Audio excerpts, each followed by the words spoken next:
একটা new seller portfolio আর কোনো ধরনের এক্সপিরিয়েন্স ছাড়া কিভাবে অর্ডার অনবোর্ড করে, কিভাবে আমরা একদম বিগিনারকে অর্ডার আনতে সাহায্য করি। এখন এটা শুনে অনেকে ভাবে ভাই মনে অর্ডার দেয়, এরকম না। আমরা একটা নতুন ফ্রিল্যান্সারকে প্রিপেয়ার করি, ক্লায়েন্ট যেটা চায় ওইটা আমাদের প্রোফাইলে রাখতে চেষ্টা করি। এই জন্য আপনার যদি প্রিভিয়াস জব এক্সপিরিয়েন্স না থাকে, পোর্টফোলিও না থাকে, তাহলে আমরা গাইড করি how you can create the portfolios. এখন এই পোর্টফোলিও ক্রিয়েট করতে হলে আপনার আগে মার্কেট রিসার্চ করা লাগবে।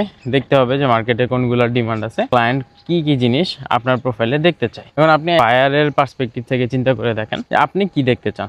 একটা ফ্রিল্যান্সারের প্রোফাইলে আপনি একটা সার্ভিস নিতে আসছেন, সাপোজ আপনি হানি নাটস বেচেন। এখন আপনি কাউকে হায়ার করতে যাচ্ছেন ফর দ্য মার্কেটিং। তো আপনি চাচ্ছেন এমন একজন ফ্রিল্যান্সার যার বাংলাদেশের লোকাল মার্কেট সম্পর্কে আইডিয়া আছে, যার বাংলাদেশের অনলাইন শপিং সম্পর্কে আইডিয়া আছে, যার প্রিভিয়াসলি এরকম হানি নাটস বেচার অথবা অর্গানিক প্রোডাক্ট বেচার অভিজ্ঞতা আছে। মানে অ্যাজ এ ক্লায়েন্ট আপনি এই জিনিসগুলো চান কাউকে হায়ার করার জন্য। আপনি কিন্তু গতানুগতিক মার্কেটার চান না।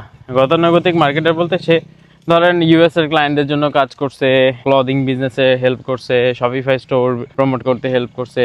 আপনার কিন্তু ওইটা দিয়ে কাজ নাই, আপনি অন্য কাউকে খুঁজে পান নাই, আপনি তাকে দিয়েও কাজ চালাতে পারবেন। বাট আপনার জন্য বেস্ট ক্যান্ডিডেট কিন্তু যে অলরেডি আপনার কম্পিটিটর বা সিমিলার ইন্ডাস্ট্রিতে কাজ করে আসছে, বাংলাদেশের মার্কেট সম্পর্কে জানে অ্যান্ড যার অলরেডি অভিজ্ঞতা আছে। আপনি এমন কাউকে চান আপনার এই সার্ভিসের জন্য। তো সেম গোজ ফর আমাদের ওই সার্ভিসগুলো। মার্কেট প্লেসেও ক্লায়েন্টরা কি খুঁজতেছে ওইটা আমাকে আগে রিসার্চ করে বের করতে হবে। প্রোফাইলে কি কি থাকতে হবে, তাহলে প্রিভিয়াসলি এমন এমন ব্র্যান্ডের সাথে কাজ করছে ওইটার কেস স্টাডিজ থাকতে হবে। যে আপনি লোকাল মার্কেটে যে কাজ করছেন, হানি নাটসই যে বেচছেন অথবা অর্গানিক প্রোডাক্টই যে বেচছেন, ওইটার প্রমাণ কি, ওইটার প্রমাণ আপনার থাকতে হবে তাহলে প্রোফাইলে, পোর্টফোলিওতে। তাহলে এটা কিছু কেস স্টাডিজ হইতে পারে।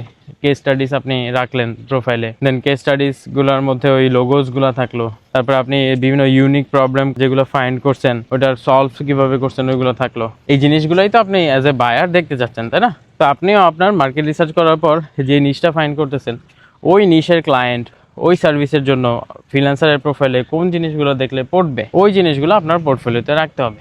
এখন ধরেন আপনি দেখলেন যে ক্লায়েন্ট সার্টিফিকেশন চাই, ক্লায়েন্ট সার্টিফিকেশন দেখলে পড়ে যায়, আপনার ওইটা নাই, তাহলে কি করবেন? তাহলে ভাই আপনার ওই সার্টিফিকেশন নেওয়া লাগবে, কিছু জিনিস এফোর্ট দেওয়া লাগবে, কিছু দিন আপনি এটার প্রতি খাটবেন, আপনি ওই সার্টিফিকেশনটা নিয়ে নেবেন। এখন সার্টিফিকেশন গ্র্যাজুয়েশন সার্টিফিকেশনও হয়, শর্ট কোর্সের সার্টিফিকেশন হয়, আপনি কোনটা নেবেন? আপনার এখন সময় অথবা বাজেটে যেটা কোলায় ওইটাই নেবেন। আপাতত কাজ চালানোর জন্য যতটুকু দরকার অতটুকুই নেন। ফ্রি সার্টিফিকেশন পেলে ফ্রিটাই নেন। তাতে কি হচ্ছে, হাবস্পটে ফ্রি সার্টিফিকেট পাওয়া যায় অনেক, গুগলের ফ্রি সার্টিফিকেশন আছে অনেক, এগুলো নেন।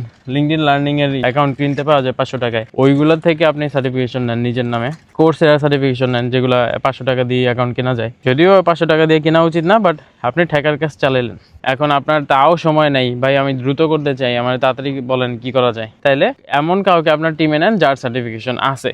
দেন আপনি ক্লায়েন্টকে বলেন যে my team is a certified digital marketer. সেক্ষেত্রে আপনি কিসের সার্টিফাইড ওটা বললেন, Meta certified, Google certified, Shopify partner, whatever. এভাবে আপনি ক্রেডিবিলিটির জায়গাটা তাহলে ক্রিয়েট করলেন। এখন আপনি দেখলেন আমার তো জব এক্সপিরিয়েন্স নাই, আমি জব করি নাই কোথাও, তাহলে আমি কিভাবে এক্সপিরিয়েন্স গ্যাদার করব? তো এই ক্ষেত্রে আমি কি করতে পারি, আমি এই এক্সপিরিয়েন্সের জায়গাটাকে কভার করার জন্য কোথাও ইন্টার্নশিপ করতে পারি। ইন্টার্নশিপ কিরকম, ধরেন আমি কোনো ভাই ব্রাদারের কোম্পানিতে বললাম যে ভাই আমি কাজ করতে চাই, আমাকে একটু কাজের সুযোগ দেন, আপনার জন্য আমি 1 মাস ফ্রিতে কাজ করে দেখাচ্ছি, দেন আপনি যা মন চাই দিয়েন। তো ভাই আমি রিসেন্টলি এই কোর্সটা শেষ করছি, আমার কিছু রিয়েল লাইফ প্রজেক্টে কাজ করার দরকার, আপনি আমাকে একটু গাইড করেন, আমি আপনাকে ফ্রি সার্ভিস দিব, দেন জাস্ট এইগুলো আমি একটু আমার পোর্টফোলিওতে অ্যাড করতে চাই। অথবা আপনি নিজুম ভাইয়ের মতো মানুষজনকে এসে রিচ আউট করলেন যে ভাই আমি আপনার মার্কেটিংটা দেখে দিতে চাই, আমি নতুন শিখছি বাট আমি কনফিডেন্ট আপনার আমার সার্ভিসের প্রতি, এই ক্ষেত্রে আমি আপনাকে ফ্রিতেই সার্ভিস দিতে চাচ্ছি ইন্টার্নশিপ হিসেবে, দেন আপনার যদি আমার কাজ পছন্দ হয় তাহলে আমাকে কাজ দিন, সমস্যা নেই। এইভাবে করে আপনি একটা জব বা একটা ইন্টার্নশিপ নিলেন। ইন্টার্নশিপের এই এক্সপিরিয়েন্সটা দেখাই আপনি পরে নতুন ক্লায়েন্ট অনবোর্ড করতে পারবেন। এখন ধরেন আপনার ইন্টার্নশিপ করারও সময় নেই, তাহলে কি করা লাগবে যে আপনি ইমাজিনারি বিভিন্ন প্রবলেম স্টেটমেন্ট বের করবেন, দেন ওইটার সলিউশন আপনি কিভাবে করতেন অ্যাজ এ ডিজিটাল মার্কেটার, অথবা ওইটার সলিউশন আপনি কিভাবে করতেন as a designer, as a web developer অথবা অ্যাজ এ ডেভেলপার, ওইটা আপনি ফাইন্ড আউট করবেন বা ওইটা লিখবেন কেস স্টাডিতে। কেস স্টাডি আপনি বানিয়ে নেবেন ইন হাউস প্রজেক্ট হিসেবে। কিরকম, আপনি এআই টুলের হেল্প নিতে পারেন, বিভিন্ন প্রবলেম স্টেটমেন্ট ভাবতে পারেন যে আচ্ছা একটা ইউএস এর বিজনেস ক্যাফের বিজনেস, তাদের কাস্টমার নাই, তারা চাচ্ছে যে কাস্টমার বেস বাড়াইতে। সেই ক্ষেত্রে তাদের কিভাবে মার্কেটিং করা লাগবে, বা তাদের ওয়েবসাইটে ভিজিটর আসতেছে, কনভার্ট হচ্ছে না, ওয়েবসাইটে অর্ডার পড়তেছে না। ই কমার্স একটা স্টোর, ওয়েবসাইটে ভিজিটর আসে বাট অর্ডার কম পড়তেছে, তো এটাকে আপনি কিভাবে ইমপ্রুভ করতেন? এই ইমাজিনারি সিচুয়েশনগুলো আপনি যখন ভেবে নেবেন অ্যান্ড যখন এটার সলিউশন আপনি অ্যাজ এ কেস স্টাডি লিখবেন, তখনই কিন্তু যেই ক্লায়েন্ট জানে এইসব ব্যাপারে বা যার মোটামুটি এক্সপিরিয়েন্স আছে, সে বুঝবে আপনার স্ট্র্যাটেজিটা আসলে কাজ করবে নাকি। সে জানে যে আপনি এক্সপিরিয়েন্সড, আপনি এরকম সিচুয়েশনে কিভাবে কি ডিসিশন নেন, কি প্রসেস ফলো করতে চান, কি কি টুল ইউজ করতে চান, অ্যান্ড কতটুকু রেজাল্ট সেটা থেকে এক্সপেক্ট করা যেতে পারে। এটা অ্যাজ এ কেস স্টাডি আপনি দিলেন, তাতে কি হলো যে আপনার ওই প্রোফাইলের গ্যাপগুলো ফিল আপ হয়ে গেল। এখন হ্যাঁ, ক্লায়েন্টের যা যা জিনিস দরকার ছিল, যা যা জিনিস সে দেখতে চায়, সেগুলো আপনি এনশোর করে ফেলছেন। এখন কিন্তু আর ক্লায়েন্টের কাছে কোনো রিজন নাই আপনাকে হায়ার না করার। তো এইভাবেই আমরা যেই মার্কেট রিসার্চ করে গ্যাপগুলো আইডেন্টিফাই করি, ওই গ্যাপগুলো কিভাবে সহজে ফিল আপ করা যায়, সহজে কিভাবে আমরা কম সময় ইনভেস্ট করে, কম মানি ইনভেস্ট করে ওই গ্যাপগুলো কভার করতে পারি, এইগুলোই আমি মেইনলি শিখাই।